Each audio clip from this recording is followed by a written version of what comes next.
There's no denying it, my dad and I are geeks.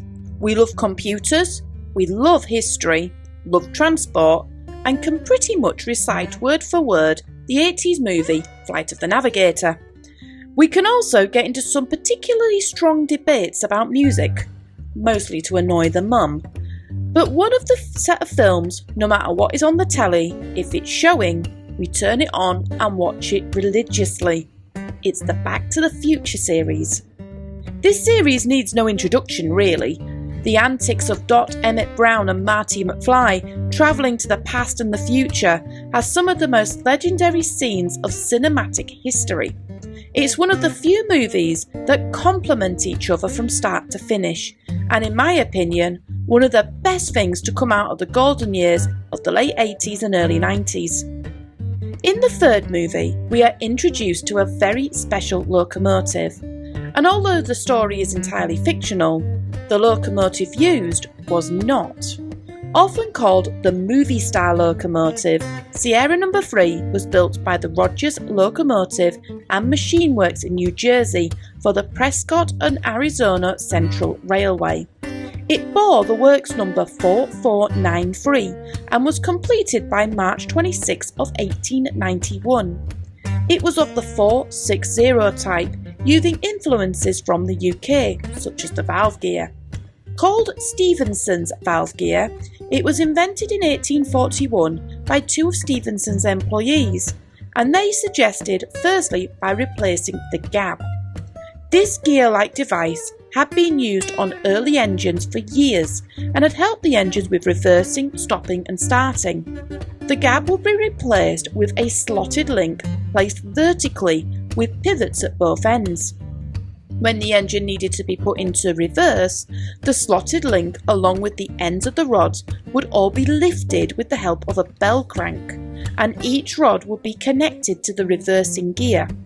The motion sounded complicated, however it was much more simple than previous forms, plus the slots on the link allowed for more control on how much steam was let into the cylinders, perfect for efficiency where a full cylinder stroke was not required. This was particularly useful on hill climbing, as the stroke could be tailored to the engine's requirements and its location on the hill. The practice of notching up, as it became known, is a term still used today. The engine was sent to the Central Railway as a mixed traffic engine, where it was given the number 3 and a name, W.N. Kelly, after the company's treasurer. It had a rather short life with them, as the company folded just 2 years later. The railroad owner took the engine and a number of other railroad pieces to California, where he teamed up with Prince Andre Pontoweski and William Crocker to make the Sierra Railroad Company. The plan was to build a new railroad from Oakdale to the rich timber yards east of the state. Number 3 would play a vital part in the railroad's construction, and soon lost its name in time in place of its number. It was used to transport both goods and people back and forth as the line was built, and when the line was completed, the engine was the primary locomotive for freight. By the turn of the century, it was converted to oil from coal to help with economy. The engine, though, has been through a few battles and was not without scars. The engine's tender was damaged when it was backing up on a trestle bridge, which caused the bridge to collapse, and in 1918, an accident caused the engine to run over on its side, and its cab was smashed. The wooden cab was quickly replaced with a new steel cab, and by the end of the year, the engine was back out on the tracks, serving both customers and freight. The Sierra Company was approached in 1918 by William Fox and Fox Entertainment. They were planning on a new silent movie called The Terror and was to star Tom Mix and Francilia Billington. It was a Western-style film and they needed a steam engine to participate. Engine number 3 fitted the bill nicely. The film centres around a deputy marshal overseeing a gold mining camp and hears about a group of robbers planning to steal the gold train, led by the owner of a local dance hall. In a series of fights, the plot climaxes around the locomotive in a thrilling gunfight with several stunts. The film was shown in 1920. However, no copies survive today. In 1929, the engine was selected for the film The Virginian. This was the first time the engine was in a production with talking actors. Again, a Western-style film, the film was based on the successful 1902 novel of the same name and was adapted into a play as well. It was unusual, as most of the film was shot on location, a new concept for directors, with the Sierra Railroad taking centre stage. With world-renowned director Victor Fleming at the helm, the film was a hit, and it is said that it was set the scene for the stereotypical cowboy. Sadly again, the 1929 adaptation would suffer a similar fate as The Terror. It wasn't really anyone's fault. The picture film used on these movies were made from cellulose nitrate. It's very flammable and rather unstable. It will naturally decay over time and release a gas as it does so. If it is in a sealed can, these can sometimes explode, causing fires throughout the archive. Over time, if the gas is allowed to dissipate, the film will become brittle and fuse together into a solid block. It's at this point that the precious pictures on the film is irretrievable and the film is lost. The Virginian was also a victim of this deterioration, but luckily through careful conservation, it was saved in the 1990s and able to be restored. Hot on the heels of The Virginian was the film The Texan. This western starred Gary Cooper and was directed by John Cromwell. The film was another success and survived the years, eventually getting a digital copy, but compared to other films of the era, many critics said it was a little mediocre. But the engine was on the filming road yet again. In 1933, it played a small part in The Conquerors, a film about a family that lived through several market crashes and moved from New York to the West. It was the first major film the engine was in to flop, with a staggering loss at the box office. The next film, Laughter in Hell, was produced later that year. It was the first non-Western type film the locomotive was featured in, but it was the most controversial. The film depicts the cruelty of the justice system, and considering the time when the film was made, it wasn't shy on showing the brutality of its prisoners, especially those from marginalised groups. It had a mixed reception, considering it was set in the era that some will still remember, being brought face to face with the cruelty of chain gangs and the abuse of prisoners, with one lynching scene showing the racist culture of the time. It made many uncomfortable. It was praised for the scene in particular, giving a highlight to what's going on, especially in the South.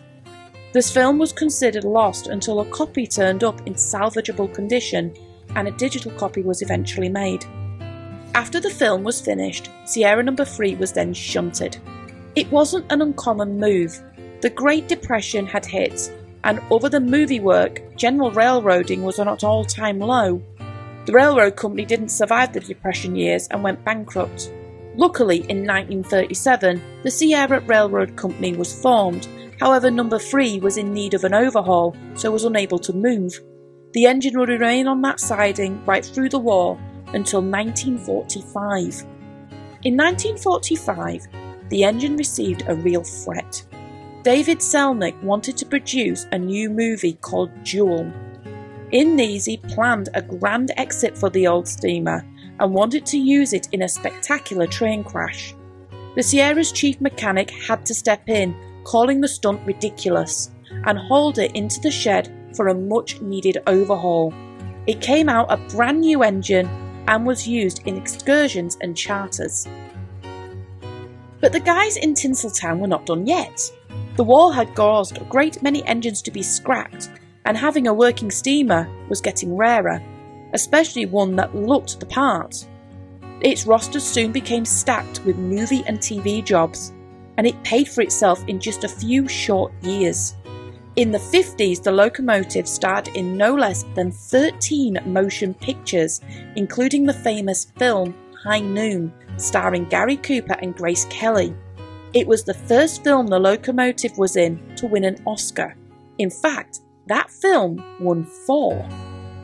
The 1960s was just as busy. Not so much as movies, as it was only accredited for 6, but it was the small screen where it excelled. A lot of Western-style shows had the engine and the railroad busy. This included classics like Lassie, Rawhide, with Western sensation Clint Eastwood, and The Man from U.N.C.L.E. By 1979, the engine was the locomotive to the stars. Some called it the movie engine, and because of its unusual job, it wasn't considered technically preserved. If it was under a museum stewardship, the curators would be concerned with conserving the engine in its original state as possible, or they would overhaul it back to its just-built state. As more and more steam engines were heading to museums, the museums were reluctant to use these engines in films for fear of damage, and in some cases modifications were required to the engine. Again, this was something museums are really not a fan of. Having an engine ready to use was a blessing, especially as the props team can add as much embellishment as needed. As long as it didn't affect the motion of the engine or the boiler, nor leave any marks, then the owners were happy to modify it. This included several false smokestacks to disguise the engine to look like a different model from a different era. In 1979, the railroad was put up for sale, and considering the historical value to the Hollywood community, the railroad and the engine was purchased by the state of California. The sale secured the engine's future as a movie engine, something which could not be guaranteed if the engine fell into private hands.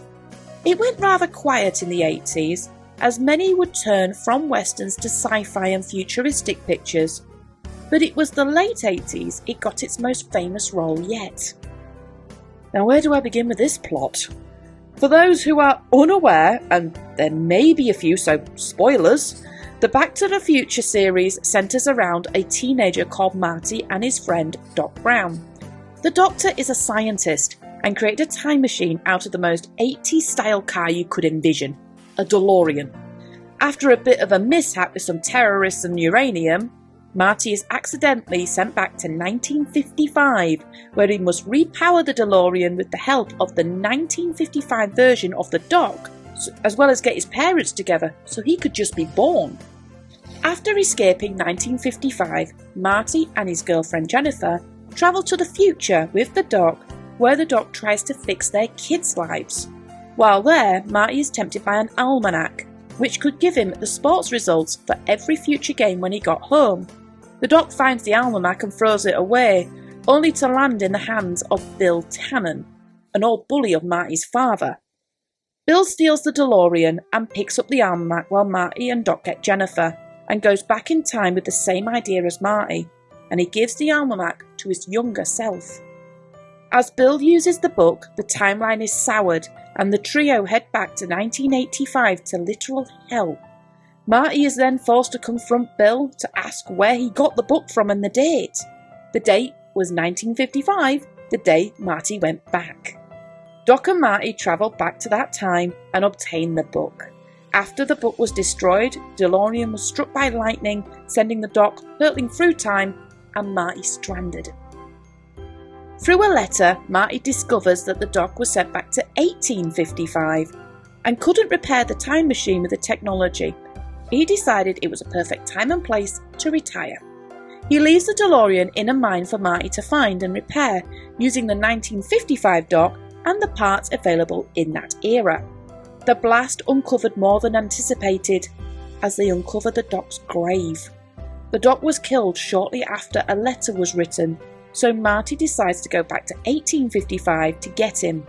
Shortly after Marty arrives, we're introduced to the train, nicknamed in the community as the Jules Verne.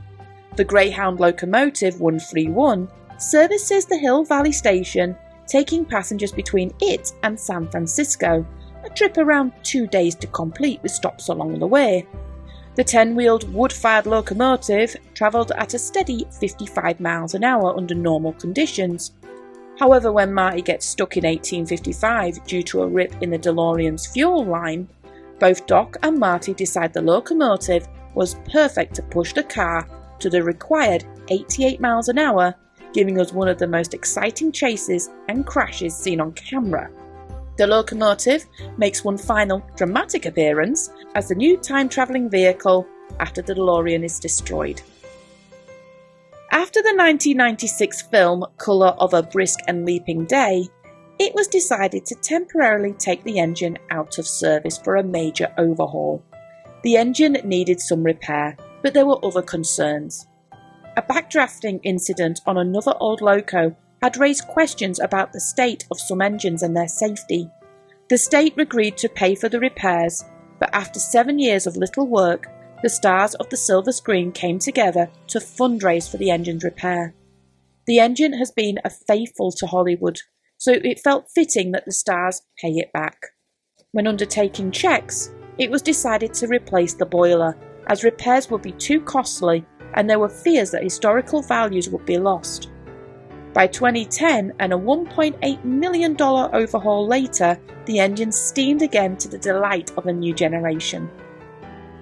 In 2025, following an assessment and a fitness to run, the engine was steamed, and the engine calls the Railtown 1897 in Jamestown home. Although it's overhauled, it's rarely run in regular traffic, but is often called on special events and occasions, and of course when Tinseltown calls.